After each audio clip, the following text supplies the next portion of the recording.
छत्तीसगढ़ में शराबबंदी के मुद्दे पर फिर सियासत गर्मा रही है। हुआ यूं कि 2 दिन पहले कोरबा से एक बीजेपी नेता का शराब पीकर सड़क पर हुड़दंगी करते वीडियो वायरल हुआ था, जिसे हथियार बनाते हुए कांग्रेस ने बीजेपी को घेरा है। अब कांग्रेस इस वीडियो को जन जन तक पहुंचाकर बीजेपी को घेर रही है।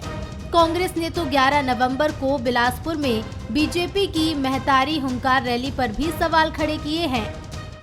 ये भारतीय जनता पार्टी शुरू से बोलते हैं जय श्री राम, शाम को 2-2 पे। ये कोई छिपा हुआ बात नहीं है। ये भगवान को नहीं छोड़ते तो जनता को कहाँ छोड़ेंगे। इधर कांग्रेस के सवाल खड़े करने पर बीजेपी ने भी सवाल पूछ लिए। पूर्व मंत्री राजेश मूणत ने कहा कि गंगा जल हाथ में लेकर कसम खाने वाले 4 साल में शराबबंदी नहीं कर पाए। शराबबंदी के लिए 3 कमेटी बनी, अध्ययन दल बना, उसकी रिपोर्ट कहाँ है? यह वीडियो वायरल हो रहा है, पूरे शहर में दिख रहा है।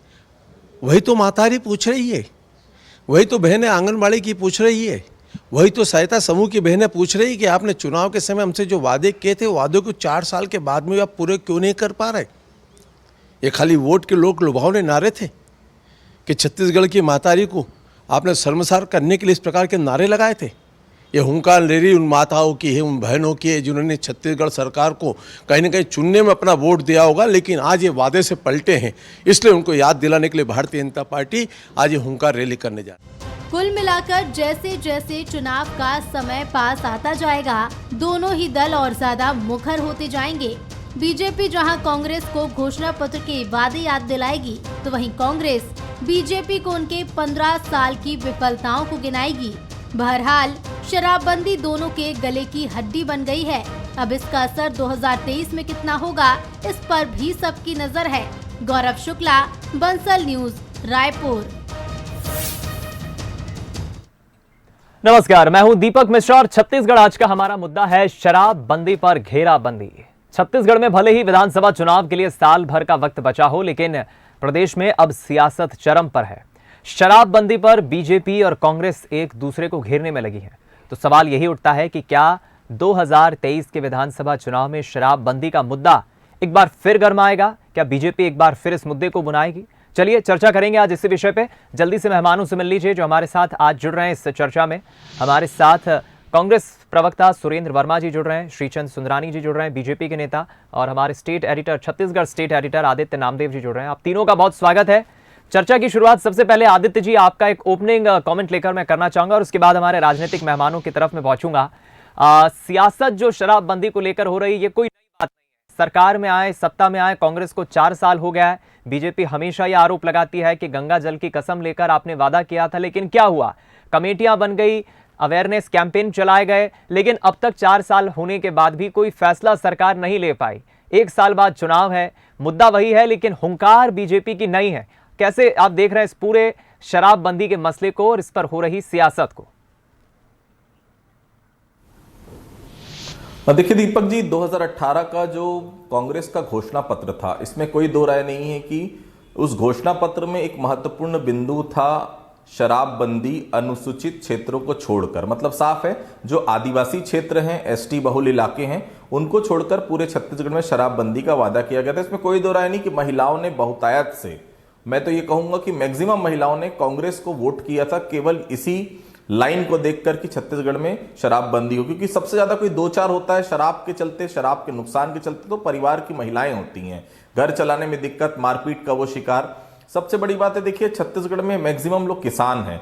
वो किसान जो साल भर मेहनत करता है, वो किसान जो अपने अनाज बेचता है, धान बेचता है, अल्टीमेटली वो घर आकर रोज उसको शराब की जो आदत लग गई, नुकसान पूरे घर को होता है और गृहिणियों को पूरा उनका बजट बिगड़ जाता है घर चलाने में। और सबसे बड़ी बात है कि मारपीट का शिकार आप देख सकते हैं, रेप की घटनाएं बढ़ रही हैं, आप देख सकते हैं चाकूबाजी की घटना। ये नशा जो है वो नुकसान तो कर रहा है, लेकिन एक बात मैं बहुत साफ करना चाहता हूं कि मैं उस वक्त मौजूद था यहां पर कहीं भी मुझे बहुत अच्छे से याद है कि कहीं भी कांग्रेस ने शराबबंदी के लिए कहीं पर भी गंगा जल की कसम नहीं खाई थी। बहुत स्पष्ट रूप से, क्योंकि मैं उस प्रेस कॉन्फ्रेंस में मौजूद था जी, कसम खाई गई थी किसानों के कर्जा माफ के लिए, शराबबंदी के लिए कसम नहीं खाई गई थी। लेकिन इसका यह मतलब नहीं कि घोषणा पत्र में जो आप बिंदु शामिल करें आप शराबबंदी का उसमें शामिल करें, लेकिन जरूरी नहीं कि आप गंगा जल की कसम खाएं तो ही उसको पूरा करें। घोषणा पत्र अगर आपने बनाया था तो कुछ सोच समझ के आपने 36 वादे बनाए थे। अब लोग पूछ रहे हैं, जनता पूछ रही, कांग्रेस को जवाब तो देना पड़ेगा। एक बात बहुत साफ है कि 11 तारीख को जो बड़ी हुंकार रैली है, भारतीय जनता पार्टी सिलसिलेवार तरीके से, देखिए पूरी तरह से एक मैपिंग की गई है। पहला एक बड़ा प्रदर्शन युवा मोर्चा का रायपुर संभाग में, अब दूसरा एक बड़ा प्रदर्शन महिलाओं के साथ बिलासपुर में। तो ये हर संभाग को जो घेराबंदी की रणनीति भारतीय जनता पार्टी ने बनाई है, जामवाल जी के आने के बाद जो तेजी से हमले हो रहे हैं और तेजी से जो संगठित हो रही है भारतीय जनता पार्टी, ये विपक्ष के तौर पर ये भूमिका बहुत जरूरी थी भारतीय जनता पार्टी के लिए। हुंकार रैली में आम जनता कितनी जुड़ेगी 11 तारीख को हम सब देखेंगे, लेकिन एक बात बहुत साफ है कि चुनाव के पहले शराबबंदी का एक मुद्दा बड़ा है, जो कांग्रेस को कहीं ना कहीं अधिसूचित क्षेत्रों को छोड़कर बाकी शहर में शराबबंदी करनी पड़ेगी। महिलाएं चाहती हैं और अगर कर देगी कांग्रेस तो निश्चित तौर पर विन सिचुएशन में कांग्रेस रहेगी। चलिए, बिल्कुल ठीक कहा आपने, एक सटीक विश्लेषण किया इस पूरे मसले का, और मैं समझता हूं चलिए इसी चर्चा के अंश को और सिरे को आगे बढ़ाते हुए मैं सुरेंद्र जी आपसे अब ये समझना चाहूंगा, 4 साल हो गए आपकी पार्टी को सत्ता में आए, जो वादा आपने किया था उसको समय समय पर हमेशा हुंकार भरते हुए, याद दिलाते हुए बीजेपी आपको घेरने की कोशिश करती है। नो डाउट कई दफ़ा छत्तीसगढ़ से इस तरह की खबरें आई है कि अवैध शराब पकड़ी गई है, ओवर रेटेड शराब पकड़ी गई है, शराब की कीमत से अधिक कीमत पर उसे बेची जा रही थी, कार्रवाई भी हुई है, कमेटी भी गठित हुई है, लेकिन जो होना था वो नहीं हुआ है। 1 साल बाद चुनाव आ रहे हैं, एक बड़ा मुद्दा, सियासी मुद्दा बनके तो सामने आएगा ही, लेकिन क्या सफाई देंगे? जवाब तो देना होगा। बीजेपी आपको घेर रही है इस मसले पर, सुरेंद्र जी। दीपक जी, नशे के खिलाफ, चाहे वो कोई भी नशा हो, सूखा नशा हो, चाहे शराब की तस्करी हो, नशे के खिलाफ पूरे देश में यदि चाक चौबंद व्यवस्था की जा रही है, प्रशासनिक कार्यवाहियां बढ़ी है, तो वो छत्तीसगढ़ है। एक एक वादा छत्तीसगढ़ से जनता से जो किया गया था 2018 के घोषणा पत्र में, कांग्रेस का कमिटमेंट है और भूपेश बघेल सरकार उस दिशा में ब्लूप्रिंट बना के काम कर रही है। भारतीय जनता पार्टी के समय में इन्होंने कहा था 17 जून 2011 को रमन सिंह जी ने सार्वजनिक रूप से घोषणा की थी कि सरकार रहे चाहे जाए हम शराबबंदी करके रहेंगे। किया उल्टा, 300 करोड़ के राजस्व को 5000 करोड़ तक पहुंचाने वाले, छत्तीसगढ़ को शराब में डुबोने वाले। और जब ऐसे, ये तो दीपक जी मेरा निवेदन है, ये सामाजिक बुराई है और इससे हम सबको मिलकर लड़ना चाहिए। पहले दिन से ही भारतीय जनता पार्टी सहित तमाम सामाजिक सांस्कृतिक संगठनों से अपील की गई, 3-3 कमेटियां बनाई गई। भारतीय जनता पार्टी हमेशा विपक्ष का धर्म निभाने में भाग रही है और हमने तो जिस दिशा में जो घोषणा किया था, एक वादे हमारा कमिटमेंट है दीपक जी। उस घोषणा पत्र के विषय को पढ़ ले, जो 5वीं अनुसूची के बस्तर और सरगुजा के क्षेत्र है, वहां हमने कहा था कि ग्राम सभा के माध्यम से प्रयास किया जाएगा। 15 साल ये सरकार में रहे, 96 का कानून है, पेशा कानून में ये नियम नहीं बनाए, हमने तो पेशा कानून लागू भी कर दिया, अधिसूचना भी प्रकाशित हो गई। और बाकी जो मैदानी बेल्ट है वहां पर भी लगातार, इनके समय में आपको याद होगा दीपक जी, प्रति व्यक्ति शराब के खपत में गोवा को पीछे छोड़कर छत्तीसगढ़ नंबर 1 हुआ करता था। 103 दुकानें हमारे सरकार के आने के बाद में बंद हुई। जो 3 कमेटियां काम कर रही है, उनकी अनुशंसा के आधार पर सामाजिक सहभागिता के लिए युवाओं को तैयार किया जा रहा है। 13,800 राजीव मितान क्लब बने हैं जो इस प्रकार के आंदोलन में जनजागरण के काम में भूमिका निभाएंगे। और लगातार जहां तक महिला समृद्धि की बात है, 2,74,000 महिलाओं को आजीविका मिशन से जोड़ने का काम भूपेश बघेल सरकार ने किया और 80,000 महिलाओं को गोठान के माध्यम से काम उपलब्ध कराए गए हैं। इनके शासनकाल में ये बहुत अच्छा आपका काम, सरकार आपकी जो है बहुत अच्छा काम कर रही है। मैं क्षमा चाहूंगा, बीच में आपको रोक रहा हूं। आप जो ये फहरिस्त गिना रहे हैं, ठीक है, इसमें कोई दौमत नहीं है, आपकी सरकार ने बहुत अच्छे काम भी किए हैं, लेकिन जो विषय पर आज हम चर्चा कर रहे हैं, शराबबंदी का जो मसला है, इस पर सवाल बीजेपी यही खड़ा कर रही है कि इतने वक्त बीतने के बाद भी, कमेटियां गठित करने के बाद भी, जागरूकता अभियान चलाने के बाद भी जो वादा किया था वो अब तक पूरा क्यों नहीं हुआ? आदित्य जी, भारतीय जनता पार्टी को नैतिक अधिकार नहीं है। हाल ही में इनके प्रदेश पदाधिकारी जयराम दुबे जी जब रंगे हाथ पकड़ा है शराब की तस्करी करते, तो भारतीय जनता पार्टी अपने कार्यालय में प्रेस कॉन्फ्रेंस लेती है एक तस्कर के बचाव में। और यही नहीं, लगातार इनके बांदे पखांजूर के मंडल अध्यक्ष, कवर्धा के पदाधिकारी, जिला कोषाध्यक्ष, बालोद, बलौदा बाजार, तमाम इनके नेता जो हैं तस्करी 15 साल यही करते रहे, तस्करों और कोचियों को संरक्षण देते रहे। आज भी इनका चरित्र देखिए दीपक जी, हमारा प्रदेश लैंडलॉक प्रदेश है, 7 राज्यों से सीमा लगी हुई है और वहां पर जब शराबबंदी करनी है तो फुल प्रूफ सिस्टम के साथ, और जो दूसरे जो विकल्प हैं सूखे नशे के, उनको भी रोकना एक चुनौती है और उस दिशा में सरकार पहले दिन से काम कर रही है। उसी का परिणाम है कि बाकी नशों के साथ साथ शराब जो अंग्रेजी और देसी दोनों की न केवल मात्रा बल्कि खपत में भी कमी आई है और लगातार सरकार इस दिशा में प्रयास कर रही है। और ये हमारा जो कमिटमेंट है 90% से अधिक वादे पूरे हुए हैं, ये वादा भी पूरा करेंगे। उससे पहले, क्योंकि ये सामाजिक बुराई है, आम जनता की सहभागिता अनिवार्य है, उस दिशा में सरकार काम कर रही है। आपको पता विगत महीने जो गुजरात में हुआ, 100 से अधिक लोग मिथाइल अल्कोहल पी के मर गए। कहां से आ रहा है? मुद्रा पोर्ट में जो ड्रग्स आ रहे हैं। आज गुजरात जो है पूरी दुनिया में नशे के व्यापार का केंद्र बना है। वहां सुरक्षा की जिम्मेदारी भी मित्र को है। भारतीय जनता पार्टी के जो पूंजीपति मित्र है, जिनको पोर्ट बेचा, मुद्रा पोर्ट, उन्हीं को सुरक्षा की जिम्मेदारी भी सौंपी। आज जो है नशे का सबसे बड़ा केंद्र, हजारों करोड़ के खेप उतर रहे हैं वहां नशे के। तो भारतीय जनता पार्टी केवल घड़ियाली आंसू बहा रही है। इनको अवसर मिला था इस प्रकार से सामाजिक बुराई से लड़ने के लिए। मैं लौटूंगा आपके पास सुरेंद्र जी, मैं लौटूंगा आपके पास। सुंदरानी जी से सवाल पूछूं उसके पहले एक छोटा सा कमेंट आदित्य जी। सुरेंद्र जी, देखिए, भारतीय जनता पार्टी नहीं कर पाई या भारतीय जनता पार्टी ने ही तो सिखाया था बेसिकली कि सरकार को शराब कैसे बेचना चाहिए।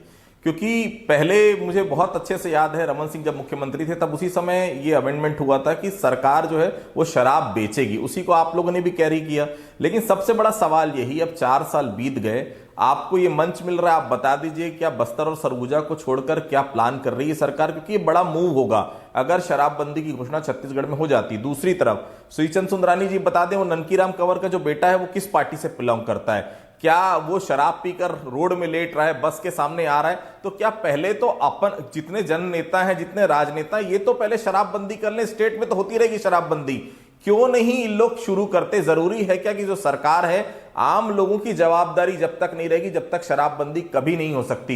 बिहार में देख लीजिए आप क्या हाल है, आप छत्तीसगढ़ में देख लीजिए, और सबसे बड़ी बात है जो आपका स्टेट है मध्य प्रदेश, झारखंड है, मध्य प्रदेश सरकार यहां से शराबबंदी, शराब जो बेची जा रही, किस तरह से बेची जा रही है, उसके लिए अध्ययन के लिए दल बेच रहा है। तो फिर एक तरफ आपकी सरकार है, वहां शराब आप बेचने के लिए बात कर रहे हैं, यहां आपकी सरकार नहीं तो आप शराबबंदी की बात कर रहे हैं। पहले तय कर लीजिए कि आम जनता और नेता सबसे पहले तैयार है कि नहीं शराबबंदी के लिए। जी, मैं चाहूंगा जवाब दें आप संक्षिप्त में सुरेंद्र जी, क्योंकि अभी तक सुंदरानी जी को मौका नहीं मिला है। बेहद संक्षिप्त में 30 सेकंड में सुरेंद्र जी जवाब दें, फिर मैं सुंदरानी जी की तरफ जाता हूं क्योंकि सवाल आप दोनों से पूछा है। आदित्य जी, जो सर्वेक्षण दल का जो बाहर के राज्यों में सर्वेक्षण करने और जहां पर शराबबंदी लागू है वहां से जो सुझाव आए, वर्तमान में 5 राज्य हैं, बिहार, गुजरात और नॉर्थ ईस्ट के 3 प्रदेश। लेकिन तमिलनाडु में जिस प्रकार से यह प्रयोग फेल हुआ था, उसके संदर्भ में हमारी जो कमेटी बनी है उनके रिपोर्ट भी आ रहे हैं और उस जो सुझाव आ रहे हैं उसके अनुरूप काम भी किया जा रहा है। इसी का परिणाम है कि क्रमिक रूप से जो दुकानें भी बंद की जा रही है और क्वांटिटी में भी कमी आई है। ठीक, मैं लौटूंगा सुरेंद्र जी। आप सुंदरानी जी जरा आप अपनी अब बात रखिए, क्या कहना है आपका, क्या मत है? सुरेंद्र जी की बातों को भी आपने सुना, सवाल का जवाब दें सुंदरानी जी।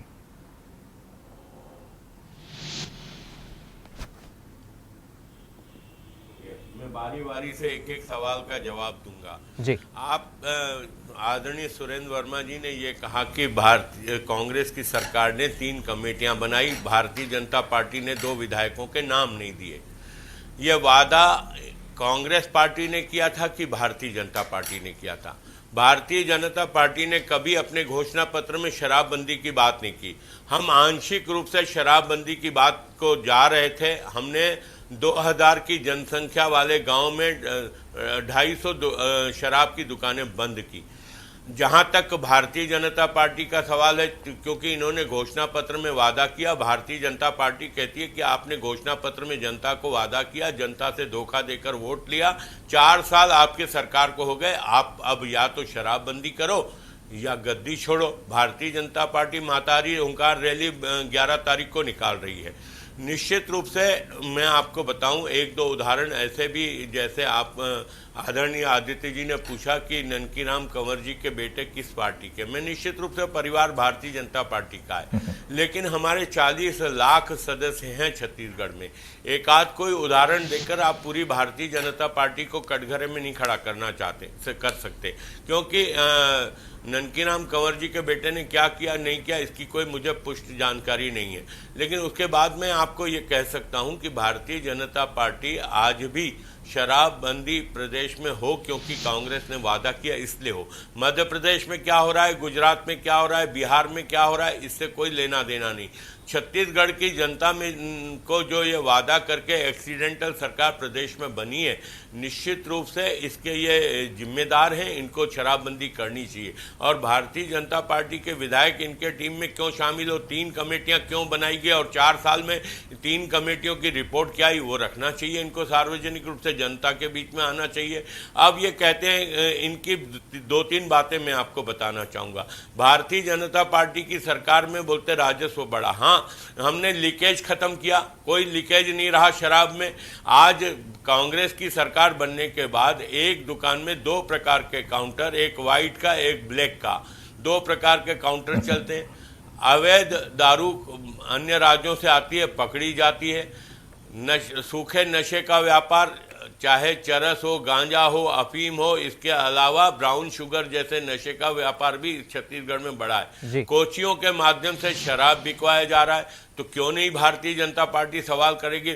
महिलाओं के साथ मैं आपको बताऊं, आज ही हम लोगों ने एक मुद्दा उठाया, माना में जो महिला बाल विकास मंत्रालय का जो बच्चियों को संरक्षण देने के लिए बनाया गया, वहाँ एक नाबालिग बच्ची के साथ बलात्कार होता है। बलात्कार होने के बाद वो गर्भवती हो जाती है। उस मामले में किसी ऐसे व्यक्ति को गिरफ्तार किया गया जो इसका आरोपी नहीं था। मुख्य आरोपी बाहर है और पुलिस की पकड़ से बाहर है। कहीं ना कहीं राजनीतिक संरक्षण।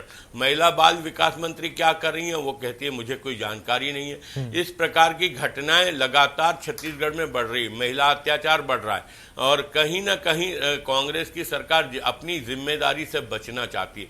मैं तो इस बात को बार बार कहता हूं कि ये एक्सीडेंटल सरकार है। ये झूठे वादे करके जनता को भ्रमित करके छत्तीसगढ़ की सत्ता पे काबिज तो हो गई, लेकिन आज 4 साल में ही जनता में त्राही त्राही और इस सरकार को जल्द से जल्द चली जाए, इस प्रकार की भावना जनता में जागरूक हो गई है। आपकी सरकार आएगी तो आप पूर्ण शराबबंदी करेंगे क्या छत्तीसगढ़ में? कर रही है आदित्य जी, न हमने पहले कहा न आज हम इस बात को कह सकते हैं हमने शराबबंदी का वादा कभी नहीं किया। वादा कांग्रेस ने किया है, वादा कांग्रेस को निभाना चाहिए। इसको लेकर भारतीय जनता पार्टी आवाज उठा रही, संघर्ष कर रही, करेगी, क्योंकि इन्होंने 36 वादे किए। अभी सुरेंद्र वर्मा जी कह रहे थे हमने अधिकांश पूरे वादे पूरे कर लिए। मैं सुरेंद्र वर्मा जी से पूछना चाहूंगा कि 10 वादे बता सकते हैं क्या आज के इस डिबेट में कि 10 वादे जो भूपेश बघेल जी ने 36 वादों में 10 वादे, ये आए बाएं इधर उधर की बातें न करें, ये हमने किया वो हमने किया, क्रम से 36 वादे के 10 वादे गिना के बता दें, नहीं गिना पाएंगे। ये कितनी बड़ी बात कर लें लेकिन ये कर नहीं सकते, बिल्कुल नहीं। 36 वादे मैं, अरे आप गुमराह मत करिए, गुमराह मत करिए। मैंने आपके बीच में नहीं बोला, आपको भी थोड़ा धैर्य से सुनना चाहिए। आज जो स्थिति है, मैं इस मुद्दे पे भी आपसे बात करना चाहूंगा, आपसे जवाब चाहूंगा आदरणीय दीपक जी के द्वारा के माध्यम से कि आपने माना में जो घटना हुई है, एक नाबालिग बच्ची के साथ बलात्कार, गर्भवती हुई, उसके आरोपी न पकड़े जाना और किसी अन्य को आरोपी बनाकर जेल में भेज देना, ये क्या इसमें जांच कमेटी बिठाकर सही आरोपियों को पकड़ने के लिए कोई सरकार भूमिका निभाएगी या शराबबंदी कब होगी ये साफ बताएं ना। मैं जल्दी से जवाब दे देता हूं। निकल गया, आप कमेटी बनाएं, ये करें वो गंभीर सवाल खड़े कर रहे हैं। जवाब चाहिए कि आप बंद जवाब दें क्योंकि समय की कमी है। जनता को गुमराह करने की जरूरत नहीं है। दीपक जी, घटना का घटित होना एक बात है, निश्चित रूप से दुखद है, निंदनीय है, लेकिन घटना के बाद प्रशासन की क्या जो भूमिका होनी चाहिए वो वर्तमान में दिख रहा है। न केवल एफआईआर बल्कि आरोपी भी पकड़ा गया है। और भारतीय जनता पार्टी तय करने वाली कौन होती है कि उसको तो न्यायालय तय करेगा। और इनके समय में ओपी गुप्ता, नाबालिग से बलात्कार के आरोपी को रमन सिंह के ओएसडी बना के रखा गया था, संरक्षण मिलता था। पूछिए 15 साल में कार्रवाई हुई तो हमारी सरकार आने के बाद उसको जेल दाखिल किया गया। उसके बाद भी भाजपा के तमाम पदाधिकारी राजनांदगांव जिले के उस पीड़ित परिवार के पूरे परिवार को अपहरित करके दबाव बनाने का एक कुत्सित प्रयास किया गया दीपक जी। तो ये अंतर है। ये 10 वादे कह रहे थे, मैं 28 वादे गिना देता हूं। कर्ज माफी हुई कि नहीं? 18 लाख किसानों का 2500 वादा था, 2640 और 2660। धान का समर्थन मूल्य मिल रहा है। बिजली बिल हाफ का लाभ पूरे छत्तीसगढ़ में सभी को मिल रहा है। घर घर रोजगार की बात हमने कही थी। 13,800 राज्य मितान क्लब के सदस्यों को 1-1 लाख रुपए साल में मिल रहा है। खाद्य सुरक्षा अधिनियम 12 लाख बीपीएल के कार्ड फर्जी बना के 36 लाख चलिए सुरेश जी और सुंदरानी जी, मैं समझता हूँ ऐसे बारी बारी से आप कहेंगे तो हम विषय से भटक जाएंगे। और मैं समझता हूँ ये एक ऐसा विषय जिस पर हमें 30 मिनट शायद और चाहिएंगे कि शायद कांग्रेस ने जो वादे किए थे वो पूरे किए हैं नहीं। बहुत संक्षिप्त में 20 सेकंड में आदित्य जी आपका एक आखिरी कमेंट लेना चाहूंगा मैं, उसके बाद चर्चा को हम खत्म करेंगे, क्योंकि अब 2023 के चुनाव में एक बड़ा मसला, एक बड़ा सियासी मुद्दा बनकर ये दिख रहा है शराबबंदी का। देखिए दीपक जी, इसमें कोई दो राय नहीं कि कांग्रेस ने किसानों के लिए और ग्रामीण अर्थव्यवस्था के लिए बहुत कुछ किया, रिमार्केबल है। शायद भारतीय जनता पार्टी 2 साल का कर्ज माफ कर देती या फिर एमएसपी की बात होती, 2500 रुपए जो डिफरेंस अमाउंट है, तो शायद भारतीय जनता पार्टी की स्थिति नहीं होती। लेकिन शराबबंदी एक बड़ा मुद्दा है। निश्चित तौर पर चुनाव के पहले कांग्रेस को कोई ना कोई डिसीजन इस सरकार को लेना पड़ेगा। अधिसूचित क्षेत्र आप छोड़ सकते हैं, क्योंकि आदिवासी क्षेत्रों में वैसे भी आप शराबबंदी नहीं कर सकते और वो आपके घोषणा पत्र में भी नहीं था। लेकिन बाकी जगह, केवल सरगुजा और बस्तर को छोड़कर बाकी जगह आपको शराबबंदी की ओर बढ़ना ही पड़ेगा, क्योंकि महिलाओं ने बहुतायत से वोट दिया था। और जब आप वोट के लिए जाएंगे अब अगली बार 2023 में, निश्चित तौर पर वो महिलाएं आपसे पूछेंगी क्या हुआ तेरा वादा। चलिए, समय की मेरे पास चूंकि कमी है इसलिए मैं इस चर्चा को आगे नहीं बढ़ा पाऊंगा, लेकिन जरूर एक ऐसा विषय रहा है जो शुरू से ही सियासत का केंद्र रहा है। देखना होगा कि चुनाव से पहले क्या कांग्रेस कोई बड़ा वाइल्ड कार्ड खेलती है, कोई बड़ा फैसला लेती है शराबबंदी को लेकर, या फिर 2023 में कुछ नए प्रारूप से शराबबंदी को लेकर चुनाव लड़ती है। आप तीनों पैनलिस्ट का बहुत शुक्रिया हमसे जुड़ने के लिए, चर्चा करने के लिए। तो फिलहाल आज का मुद्दा में इतना ही, दीजिए इजाजत, नमस्कार।